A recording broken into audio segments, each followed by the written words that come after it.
Did y'all hear Jermaine Dupri's comments? No, I didn't. Tell me about Independence. No. Read it to us, Freeze. Let's hear it. All right, let me pull it up real quick. Y'all talk. Jermaine Dupri, I don't know why you tweeted this. All right, I got it. You want to stir some things up. He says, I'm a little lost. Can somebody tell me what the goal of being an independent artist is today? Because of all the things that people are chasing is shit major artists do. What's the thing that indie artists do that make it special? He sounds like a dinosaur. Why did he tweet this? He sounds like a rich person asking about what the poors do. That's it. He sounds really privileged and really fucking antiquated. He sounds like a dinosaur right there, not really understanding why. Jermaine Dupri knows better than this. He does. Yeah. What was the goal? Like engagement farming. It had to be engagement farming. I'm going with engagement farming. It might not even been JD. That might have been an intern, assistant, something like that. Let's stir shit up a little bit. It gotta be. Yeah, this one fucked me up. Independent artists keep a higher percentage of things, yes? Yes. And have to do a lot more work. Yeah, have to do a lot more work. They have freedom. Let's just start there. Major freedom. Yeah. He knows that, though. He knows. So, Joe, he's just trying to shake the pot. Well, he shook it. And a lot of the independents jumped on his ass. Yeah. They don't get no beats. They wasn't looking for the Jermaine Dupri beat. They wasn't getting And he wasn't looking to sell it to him. Yeah, and he wasn't trying to sell it to him. He might be priced out of that conversation. I see what you did there. Nice little callback. Okay. You good, girl. You being an independent artist, did you feel a way about this when you were if you was an independent artist still, would you have felt a way about this? No. I wouldn't have felt a way about it. Independents operate under a different mindset than the major label niggas, and I don't try to interlap. I don't try for the two to have crossover. There's different horses for different courses. It's different. Man. It's totally different games. Me, when I decided to go independent, I realized that I would do better selling to my 50,000 fans than trying to fit into this system where too much was expected. Do you feel like Tech N9ne made it look good, Joe? Because back then, no, Tech N9ne made it look good. No, there's a lot of independents that make it look good. A lot of people talked about. They highlighted him, like when it came to being independent. Because he was more. He wasn't just an independent artist. Wasn't like he's not still active. He is. Shout out to Tech. Shout out to Tech N9ne. Tech was a one-stop shop. Is a one-stop shop. You talking about? I'm doing my own merch. I'm routing my own tours. I'm doing like my own music. I do it all. It's all in-house. He's an anomaly to a lot of. That's not just your typical independent act right there. Okay, so that's why he's highlighted. And he sold records and still managed to sell. Yeah, sold and sells records and a lot of you niggas under the table. Yeah, an amazing rapper, and his live show was putting niggas to bed. Really? Yeah. And was going to do sellout tours anywhere that he went, and was going to stay on the road for 300 days out of 300, maybe more than that. Yeah. Out of 365 days, and was going to have his fucking Maybach traveling on the back of all of these merch trucks, because we got to bring trucks for all of this merch we going to sell. Like, we going to make 8 figures moving around out here as an independent act. Shout out to Tech, shout out to Strange Music, shout out to the whole gang over there. So that's why he did that. Though. He's and is doing that.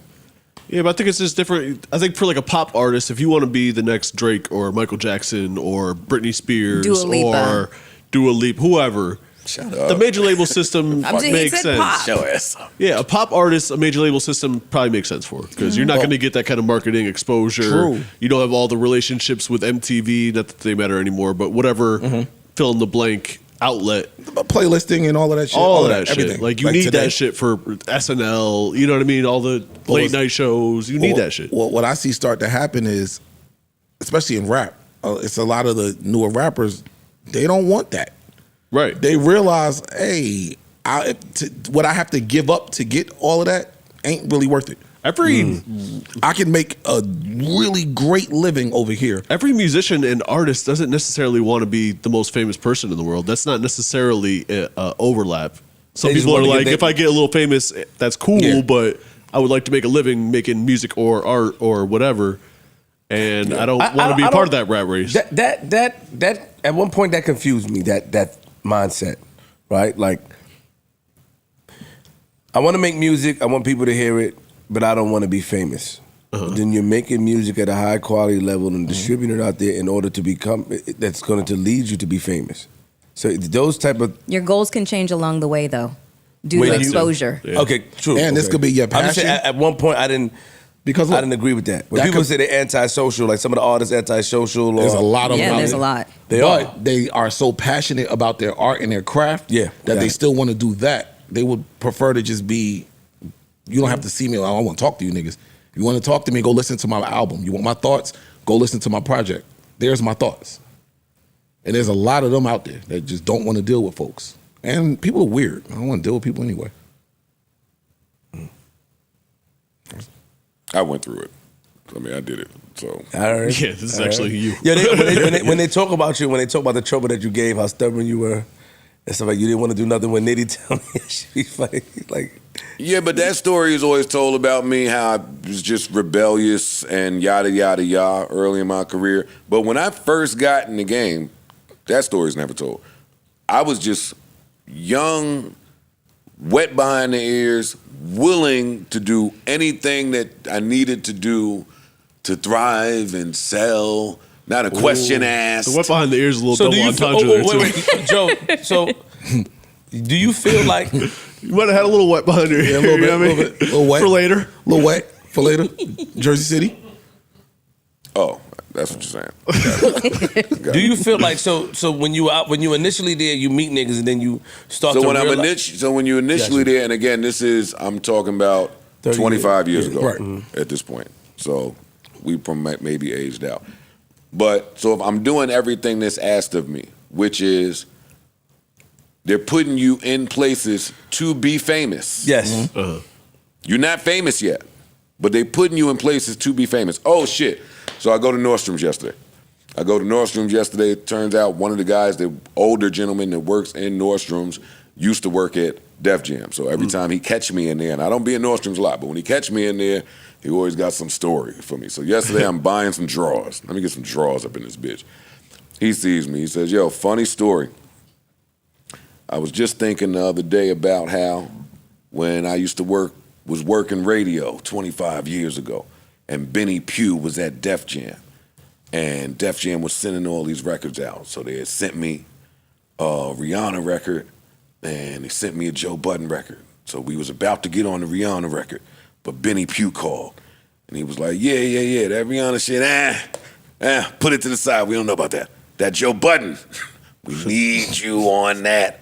That boy is a star.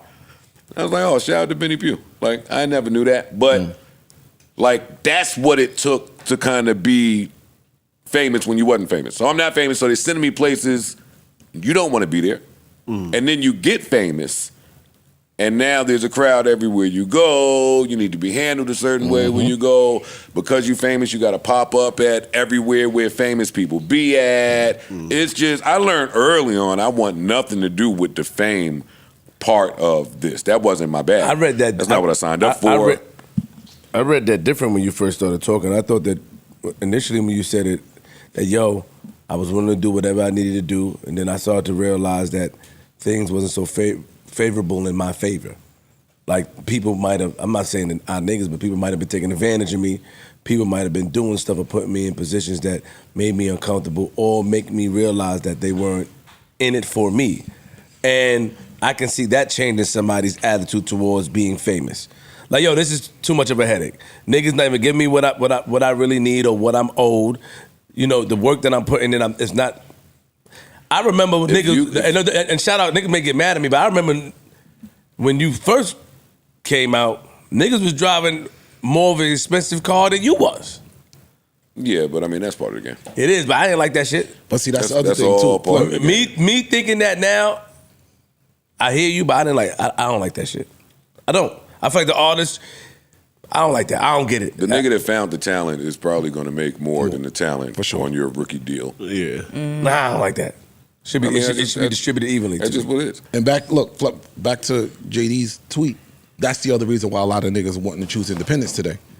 They know these stories. Right. Like, you know what I'm saying? I've heard what happened. Like Joe said, I was wet behind the ears. I did whatever they wanted me to do, and you sign a deal that really ain't in your favor. You don't find that shit out until later on. How long did you find out that your deal was bad? Like, when did you find out from when you signed it that, oh shit, I'm getting fucked? If I signed in 01, shit was bad by 05. So you 4 years later when you said, oh shit, I'm fucked up in this deal. But I ain't even talking about the bad deal part of it. I'm talking about once you sign it and you down to play the game, some of the positions that you'll be in. And I wasn't with it. Like, they was telling me to go to clubs, stand on tables, bring 70 niggas. The label is how I got in some of my street drama back in the day. Forcing me to, go be with 50 niggas everywhere you go. Why? Why? Now I gotta go beef with these niggas. Yo, go, let's have a fake relationship with you and who did they say? Nia Long. Optics. Yo, how do you want me to tell my girlfriend that I'm doing a fake relationship with Neil? I don't want to do none of this theatric shit that you want. New Joe Budden.